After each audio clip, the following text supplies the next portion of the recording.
Hi, Anthony. How are you? I'm a happy man. What about you? I'm great, man. It's good to finally catch up with you. And yeah, okay, my opening question to you now is what inspired you to start podcasting and how did you find your niche? Legacy. So definitely legacy. Being able to tell my story and sharing perspective is the reasons why I started it. And going deeper onto that question, uh, legacy is probably important to almost every man that's out there, right? And I have to leave that behind for my kids. I love my kids so much. I got to leave them who I am, but also perspectives. There's too many monoliths. There's too many monoliths in the world today. And I happen to be one of those people that don't subscribe to monoliths. So I decided, you know what? Let me share my perspectives through that. How I found my niche, I think I'm still finding the niche. I'm still finding the niche because my podcast travels worldwide. So I'm finding them as I go. What do you think makes a podcast truly stand out in today's saturated market?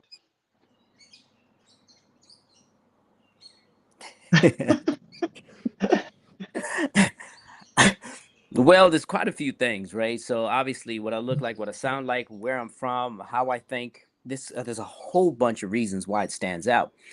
Who I'm doing podcasting with, like I could do a president in South Africa, and then go to a president in Uganda the next episode, and so much more. Or even like a celebrity here, an influencer in a different part of the world. So it's a traveling podcast. So definitely, that's what makes it stand out in that form or shape. I don't remember what your second part of the question was. Okay, I think it is what do you think makes a podcast truly stand out in today's saturated market? Man, it is a saturated market, eh? Saturated market. Now, the crazy thing about podcasts these days, for it to work, you have to find viral moments. You have to say something crazy, and then boom, it's a viral moment. And I stay away from viral moments. I stay away from viral moments, not because I want to be different or, yeah, it's a little bit of that, but it's actually because the idea is that I'm not trying to sensationalize things. I'm trying to get into the depth of the topic every time we have conversations. How do you prepare for a new episode? Do you have a set workflow or routine? Oh, well, no workflow, no routine. Sometimes I can be called, hey, I want to do a podcast with you. Now I know nothing about the person. I got to start Googling, chat GPTing the person, try to get the person's history, give a couple people calls, depending where they're from, maybe in their country, and say, okay, who's this person? What questions are they? And then I try to, take all that, put them in my memory bank. And when I speak to the person, have a conversation, man to man or, person on person, have those conversations. And then as they speak, I start extracting what they're saying and challenge them on that. Can you walk us through the biggest challenges you faced as a podcaster and how you overcame them?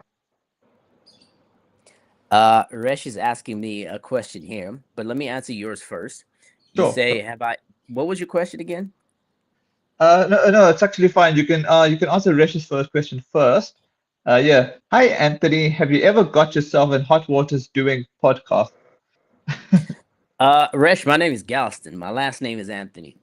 Have I ever Okay. gotten myself in hot water? Not really. Crazy thing is that I find myself in situations where I'm interviewing people that are in hot water, people that are about to get assassinated or have had multiple assassination attempts. But there's a thing. I'm now classified as a journalist, and I'm not a journalist. I'm just a podcaster. There's like an exoneration that you have, or like a untouchable factor about it. So if it comes down to online, yeah, a lot of people say a lot of things online because people have the rights to opinion, but that's the best or the worst I've ever experienced. So Mhm. actual hot water, nah.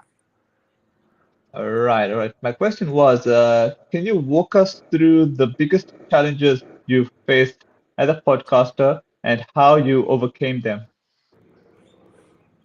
I can tell you about the challenges, and I don't know how I'm overcoming them.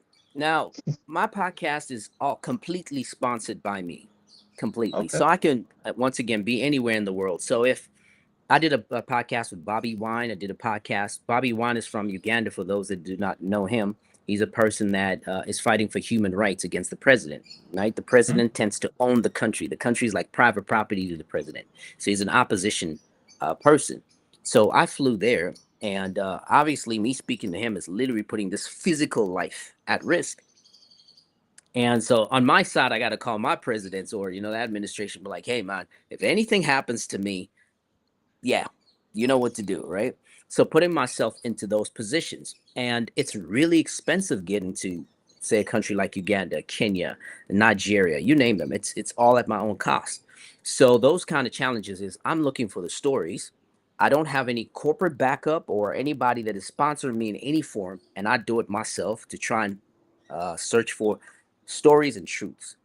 How I'm overcoming that, I'm trying to work harder, try to buy more businesses to get dividends and try to put it into my podcast. So that's how I'm getting over it, dealing with the challenge. What role does storytelling play in your episodes, and how do you craft a compelling narrative? Conversation.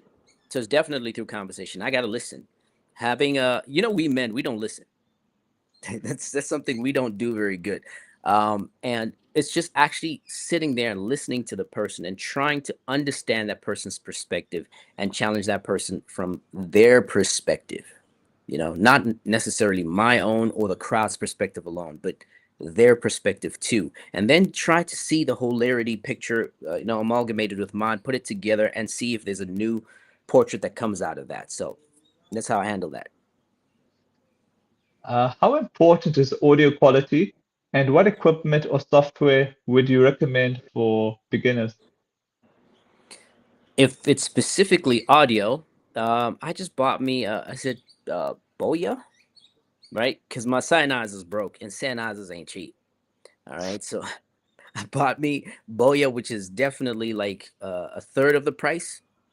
So I use lapels mostly. So lapels and directly into camera. Because I use C70s and C80 cameras, they've got good preamps. So I don't need to have like a zoom or anything. I can just take it directly to camera, and then after in post production, try to mix it from there. So audio is definitely important because it's 50% of what you watch actually is audio. So if right now we're having a conversation and I was not having good audio, someone would log out immediately. So it's really, really important to have good audio. How do you engage with your audience and build a loyal listener base? Just be me. Just I realize it's compelling enough to be who I am, and say what I need to say as long as I'm not saying something that is out of pocket. Well, when I say out of pocket, like I'm not saying some things that I don't believe just so I can get attention. And just have that conversation and have people respond to that conversation. So authenticity, so to put it, be you. So after you said what you said, and I tend to forget what I said, and someone said to me, "You said this," I'm like, I don't remember saying it, but that definitely sounds like me. So that real connection comes from a sense of authenticity. Monetization is a hot topic. What are your thoughts on making money from podcasting, especially for newcomers? Whew. It's a very difficult one. Monetization. Let's talk about monetization on the internet first, like YouTube. Hmm. It's a difficult one because I run particularly on losses, like exponential losses on my podcast. I actually put it out recently that I lose up to $2,000 a day. Sorry, an episode Wow. doing the podcast, Wow. right? Yeah, for several reasons. Some of the equipment I have to rent, I have to have a crew, I have to travel, I have to make sure that the people, whoever it is, they come over or I go over to them, need to be, fed, or have to have drinks, or just to, make them a little happy. So all that, counts. So monetization, if I'm looking at it and averaging it out, I'm making less than 2%, like 1 to 2% back of my money. So, how would I encourage people to monetize? Firstly, try to do your production as cheap as possible and as many times as possible. Like back to back filming. Monetization, think about it like this: the more views you have, the more engagements you have, the more likely you're going to make more money. But think of it as a long term game. So, if you get in, be able to sustain it for a year nonstop. Podcasting is not as easy as people make it out to be. I've heard people say everybody got a microphone these days. Yeah, it's not that simple. Sitting, thinking, preparing for your project and time, it really takes up so much of your time. It can jeopardize what it is you're mainly doing. So if you want to monetize there, put yourself through a 1 year probation period where you're really going all out until you hit that monetization or that mark where you make your money back, so to put it. But it takes patience, persistence, endurance, yeah, and much more. Can you share a guest or episode that had a huge impact on you? Definitely Bobby Wine. Bobby Wine, Erica Mondi. Bobby Wine's from Uganda. Erica Mondi is from Kenya. Starting with Bobby Wine, please. I mean, whoever's watching, please go look up Bobby Wine. Bobby Wine, easily the most compelling person that you can find on the African continent, fighting not just for his people, but fighting for humanity. And when the interview is not out yet. It's coming out on the 1st of October because Uganda's independence is on the 9th of October. It really, I sat there and I was like, damn, I hear you. I hear you. I felt it. I felt it in my heart. And I tried to challenge him. But unfortunately, he was so charming that I was like, okay, you sold me, you know, you sold your story to me. Eric Amondi was also another person. He's a comedian with an exceptionally amount of followers, like 5 million followers on Wow. just Instagram alone. And he started off as a comedian, now he's an activist. And he's doing what the government should be doing. There was floods. He rented a boat 400 kilometers away, brought it into Nairobi, and started literally saving people, like literally getting on the boat, saving people. The government sat back, did nothing. Like they literally didn't intend to do anything. And this man, did those kind of stuff. He fights for the people. Going back to Bobby Wine's story real quick, Bobby Wine had multiple assassination attempts. I mean, he's been tortured, electrocuted. Like if you've watched movies and someone gets tortured and electrocuted, that's Bobby Wine. He actually won the presidency in the last run. I believe it was 2017, 16, if I get my dates wrong. He won the presidency chair, and the president was like, so I'm still going to be president, right? The president is on his 40th year right now, and next year, January, is the next election. And he's probably going to win presidency again. And guess what? He's probably not going to be president because the president is far too powerful to leave his seat. And he's been there for 40 years. So listening to those stories, they're, yeah, they can be traumatizing, heartwarming, encouraging, burning the fire within you. It's like multiple emotions all at once. So those had an impact. But unfortunately, they're not out yet. Eric Amande, 2nd September, and Bobby Wine, 1st of October. All right. My final question to you is what's one piece of advice you wish someone had given you before you started your podcasting journey?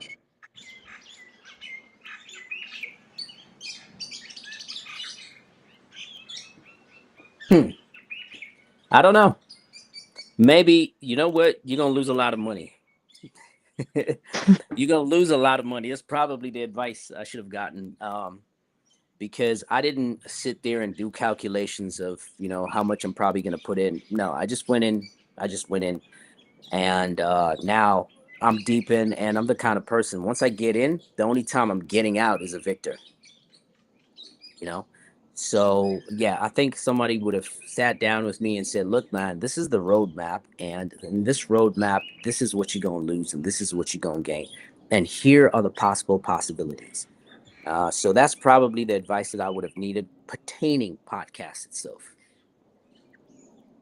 Hey, all I got to say is thanks so much for your time. And I know thanks so much for like making the time once again, because I know you've been so busy. Yeah, I've been busy, but you're giving me a 14-minute interview. I was thinking we'd go for 20 minutes. Yeah, but at least it was longer than our first one. Remember, it was only 5 minutes. Our first one was 5 minutes. Yeah, All shame. right, No, three but times longer. yeah. So, anyways, you take care and continue the good work with your pods. Say that again.